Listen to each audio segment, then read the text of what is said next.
నమస్తే అండి. నేను వాణి. ఈరోజు మనం వివాహ బంధం ఏడో భాగం వినేద్దాం.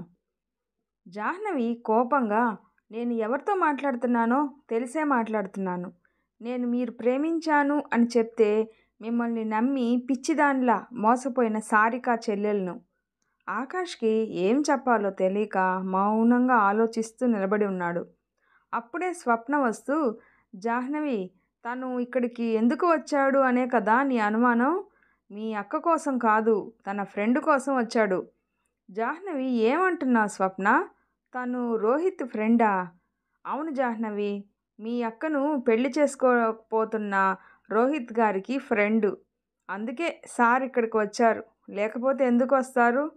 తనకి పనే ఉంటుంది ఇక్కడ. ఆకాష్, స్వప్న, ఆపు ఇంకనా? అవును, నేను నా ఫ్రెండ్ పిలిస్తేనే వచ్చాను. నేను రాను అంటే వాడు వినకుండా ఇక్కడికి రావాలి అని బలవంతం పెడితేనే వచ్చాను, అంతే. ఇంతలో పద్మ, రే చిన్నోడా, అన్నయ్య పెళ్లి పెట్టుకొని ఇంకా బట్టలు మార్చుకోకుండా ఉన్నావు ఏమిటి? వెళ్ళు నాన్న, వచ్చిన వాళ్ళందరూ మీ చిన్నబ్బాయి ఎక్కడా అని అడుగుతున్నారు. త్వరగా బట్టలు మార్చుకో అని పద్మ అంటుంటే జాహ్నవి, స్వప్న, ఏమిటి, ఆకాష్ రోహిత్ గారు తమ్ముడా అని షాక్లో ఉండిపోతారు. జాహ్నవిని చూసి, అమ్మా జాహ్నవి, నీకు మా రెండో అబ్బాయిని చూపించలేదు కదా? వీడే మా రెండో అబ్బాయి ఆకాష్. జాహ్నవి, అత్తయ్య గారు, మీకు ఒక్కడే కొడుకు అని మేమందరం అనుకుంటున్నాం. మీకు ఇంకో అబ్బాయి ఉన్నాడనే మాకు తెలీదు. అప్పుడే జగన్నాథం వస్తూ, ఆకాష్ నా తమ్ముడు కొడుకమ్మా. వాళ్ళ అమ్మా నాన్న చనిపోతే మేము వాడిని పెంచి పెద్ద చేశాం. రోహిత్ ఎలాగో వీడు మాకు అలానే. మాకు ఇద్దరూ సమానమే. ఆకాష్ను మా రెండో కొడుకు అనుకున్నాం అని చెప్తూ ఉంటే వెనక నుండి రఘురామ్, జానకి గారు వచ్చి, అవునా, అయితే మీకు ఇంకో కొడుకున్నాడా అన్నయ్య గారు? అవునమ్మా, ఉన్నాడు. ఆకాష్ ఇలారా అని పిలిచి చూపిస్తారు జగన్నాథం. తర్వాత ఆకాష్, ఇప్పుడే వస్తానమ్మా అని చెప్పి అక్కడి నుండి తప్పించుకొని వెళ్ళిపోతాడు. జాహ్నవి, స్వప్నకి అనుమానం వచ్చి తన వెనకే వెళ్తారు. ఆకాష్ త్వరగా ఇక్కడి నుండి వెళ్ళిపోవాలి, పెళ్ళి అయ్యే వరకు ఉంటే ఏం జరుగుతుందో అని బట్టలు సర్దుకొని రెడీ అయ్యి బయటికి వస్తాడు. అప్పుడే పెళ్లి కూతుర్ని తీసుకొని రమ్మని పంతులు గారు అంటారు. సారికాను తీసుకొని రమ్మని రఘురామ్ అంటే జానకి, అమ్మాయిలు సారికాని తీసుకొని రమ్మన్నారు, వెళ్ళి తీసుకొని రండి అనింది. సారిక కళ్ళలో నీళ్లు తిరిగాయి. ఇంకో అరగంటలో తన మెడలో 3 ముళ్ళు పడతాయని, తను ఇంకొకరికి భార్య అవ్వాలని బాధపడుతూ ఉంది. సారికాను తీసుకొని మండపంలో కూర్చోబెడుతూ ఉంటే దూరం నుండి ఆకాష్ చూస్తూ, ఏడుస్తూ కళ్ళల్లో వస్తున్న నీళ్లను తుడుచుకుంటూ, నన్ను క్షమించు సారిక, నిన్ను బాధ పెట్టడం ఇష్టం లేకపోయినా తప్పడం లేదు అని అంటూ వెనక్కి తిరిగాడు. స్వప్న, ఆకాష్, నాకు తెలుసు నీకు సారిక అంటే ప్రాణం కంటే ఎక్కువ అని, కానీ ఎందుకు నువ్వు తనని దూరం పెడుతున్నావు అనుకున్నా. ఇప్పుడు అర్థమైంది. ఆకాష్ కళ్ళు తుడుచుకొని వెనక్కి తిరిగి, ఏం అర్థమైంది స్వప్న అన్నాడు. స్వప్న, మీరు మీ అన్నయ్య కోసం మీ ప్రేమను త్యాగం చేస్తున్నారు అని. ఆకాష్, అలా ఏం లేదు, నాకు ఇష్టం లేదు అంతే. స్వప్న, ఇంక మీరు దాచిన ఈ విషయంను ఎవ్వరికీ తెలియకుండా ఉంచలేరు ఆకాష్. స్వప్న, నీకు దండం పెడతాను, ప్లీజ్ నన్ను వదిలేయి. ప్రేమించిన అమ్మాయి మోసం చేసింది అని బాధపడుతూ జీవితంలో పెళ్ళే చేసుకోను అంటున్న రోహిత్ సారికాను పెళ్లి చూపుల్లో చూసి ఇష్టపడ్డాడు. వాడిప్పటికే చాలా బాధపడ్డాడు. ఇప్పుడిప్పుడే కొంచెం సంతోషంగా ఉన్నాడు. ఈ పెళ్లి వలన వాడు ఇంకా జీవితాంతం సంతోషంగా ఉంటాడు అని నమ్మకంగా ఉన్న మా పెద్దనాన్న పెద్దమ్మల ఆనందాన్ని పాడు చేయకు.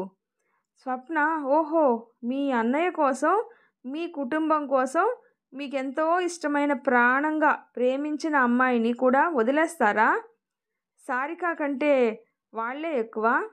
అవును, వాళ్లే ఎక్కువ. నాకు మంచి జీవితాన్ని ఇచ్చారు. వాళ్ళకి ఏదో విధంగా రుణం తీర్చుకోవాలి, అది సంస్కారం. స్వప్న వాళ్ళ రుణం తీర్చుకోవడానికి సారికను త్యాగం చేస్తున్నారు. కానీ పెళ్లి చేసుకుంటే సారిక రోజు నిన్ను చూస్తూ బాధతో మీ అన్నయ్యతో సంతోషంగా గడపలేకపోతే అప్పుడేం చేస్తావు చెప్పు? ఏం చేస్తావు? మౌనంగా ఉండిపోయావే. ఆకాష్, ఆగు, నువ్వు కంగారు పడకు. నేను అసలు ఇక్కడ ఉండను కదా. కొన్నాళ్ళు దూరంగా అమెరికాలో ఉంటాను. సారిక, రోహిత్ సంతోషంగా ఉన్నారు అని తెలిసాకే ఇండియాకు వస్తాను. ఓకేనా?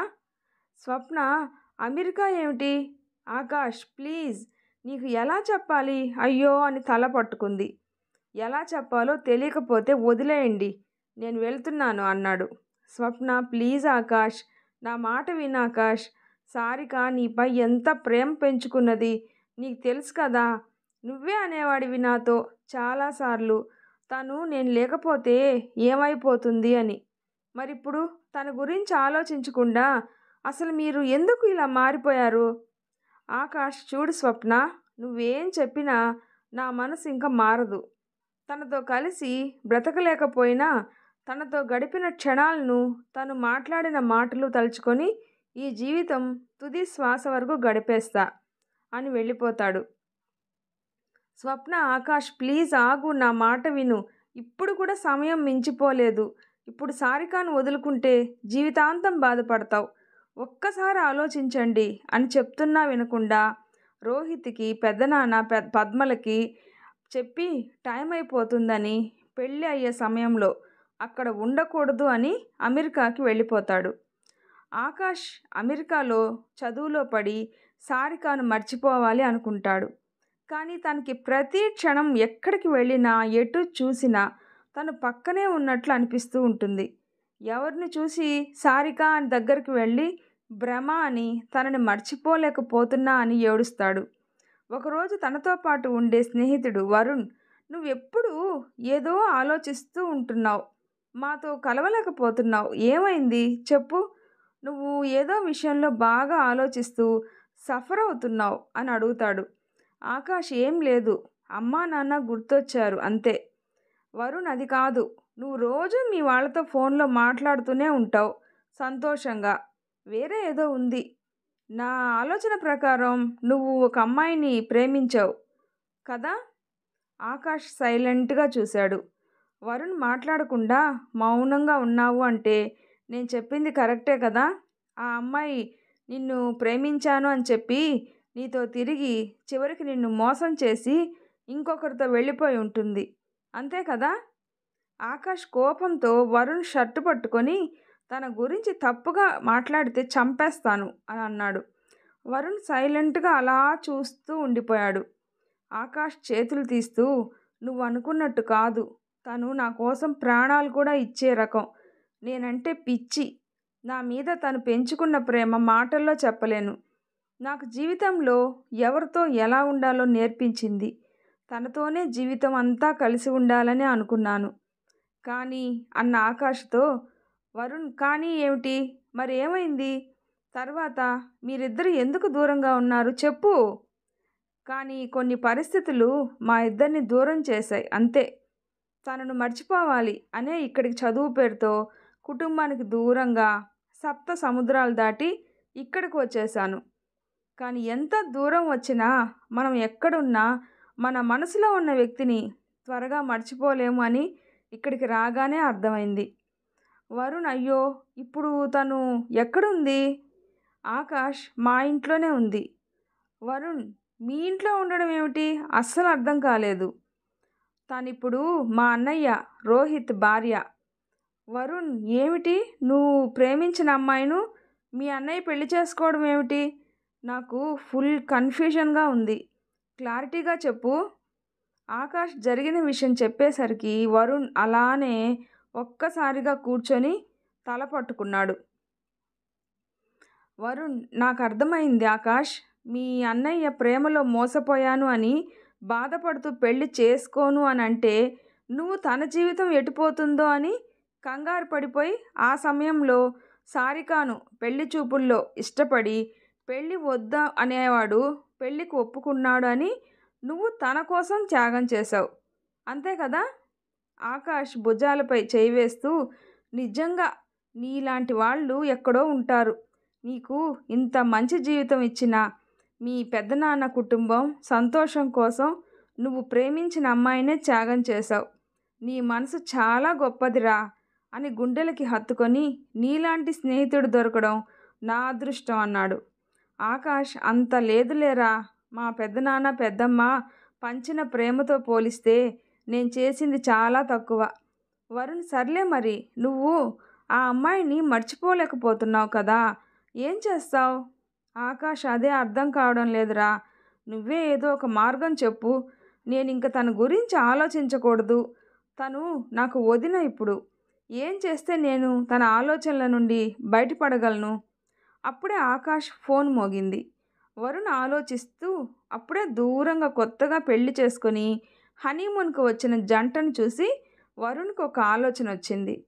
ఆకాష్ వరుణ్తో, చెప్పరా, ఇప్పుడు చదువు అయిపోయింది, మంచి జాబ్ కూడా సంపాదించాను అని పెద్దనాన్న వాళ్ళు ఒక్కసారి ఇండియా రమ్మని అంటూ ఉన్నారు. ఫోన్ చేసిన ప్రతిసారి వాళ్ళకి ఏం చెప్పాలో తెలియక బిజీగా ఉన్నా మళ్ళీ ఫోన్ చేస్తా అని అంటూ ఉన్నాను. ఏదో ఒకటి చెప్పు. మరి నేను చెప్పేది నీకు నచ్చుతుందో లేదో తెలియదు, కానీ అంతకంటే వేరే మార్గం లేదు. ఆకాష్, చెప్పరా, పర్లేదు, పెద్దనాన్న ఫోన్ చేస్తున్నాడు, త్వరగా చెప్పు. వరుణ్, మరి అది నువ్వు పెళ్లి చేసుకోవాలి. ఏమిటి పెళ్ళా? లేదు, నేను పెళ్ళే చేసుకోను. తనకి తప్ప నా మనసులో ఇంకెవ్వరికీ చోట్లేదు. ఇలానే ఉండిపోతా. వరుణ్, రేయ్, పెళ్లి చేసుకోకుండా ఉంటావా? నీకేమైనా పిచ్చా? నువ్వు ఒప్పుకోకపోయినా మీ అన్నయ్య రోహిత్ ఊరుకోడు కదా. నువ్వు పెళ్లి చేసుకోను అంటే అసలు విషయం చెప్తాను అని ఫోన్ తీశాడు.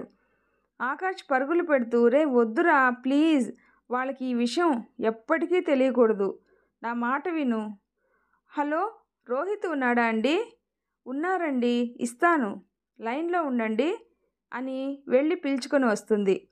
వరుణ్, రే, మీ వదిన అనుకుంటారా, రోహిత్ను పిలుచుకొని వస్తాను అని లైన్లో ఉండమన్నారు. ఆకాష్, ఒరే, కొంపలు అంటుకుంటాయిరా, పెట్టేయ్ అని అరుస్తూ ఉన్నాడు. వరుణ్, అయితే నువ్వు మరి పెళ్లి చేసుకుంటా అని చెప్పు, అప్పుడు పెట్టేస్తా. ఆకాష్, సరేరా చేసుకుంటా, ముందు ఆ ఫోన్ కట్ చేయరా, నీకు దండం పెడతాను అన్నాడు. వరుణ్, అలారా దారికి, ఇప్పుడు నా మాట విని ఇండియా వెళ్ళు. ఇంట్లో వాళ్ళు చెప్పినట్టు మంచి అమ్మాయిని చూసి పెళ్లి చేసుకో, సరేనా? ఆకాష్, సరే సరే వింటాను, కానీ నువ్వేమీ చెప్పకురా, నీకు పుణ్యం ఉంటుంది అని వేడుకున్నాడు. వరుణ్, నేను అసలు ఈ విషయం చెప్పకుండా ఉండాలి అంటే నువ్వు నా మాట ప్రకారం పెళ్లి చేసుకొని ఇక్కడికి సంతోషంగా హనీమూన్కి రావాలి. ఆకాష్ సరే అని ఒప్పుకొని ఇండియాకు వస్తున్నా అని ఫోన్ చేసి చెప్పాడు. వరుణ్ ఎయిర్పోర్ట్ వరకు వెళ్ళి ఆకాష్లో, మళ్ళీ మా చెల్లెలతో కలిసి రావాలి బావా అని చెప్తాడు. ఆకాష్ ఫ్లైట్లో ఆలోచిస్తూ సారికాను చూసి 5 సంవత్సరాల పైనే అయింది, తను ఇప్పుడు ఎలా ఉందో, నన్ను పూర్తిగా మర్చిపోయిందా అని అనుకుంటూ నిద్రలోకి జారుకుంటాడు. ఆకాష్ కోసం ఎదురు చూస్తూ ఉన్నారు రోహిత్, సారిక. సారిక చేతిలో 2 సంవత్సరాల బాబు ఆడుకుంటూ ఉన్నాడు. ఆకాష్ అది చూసి, రోహిత్, సారిక సంతోషంగా ఉన్నారు, చేతిలో బాబుని చూస్తేనే అర్థమవుతుంది అని సంతోషపడుతూ లోపల బాధపడుతూ ఉన్నాడు.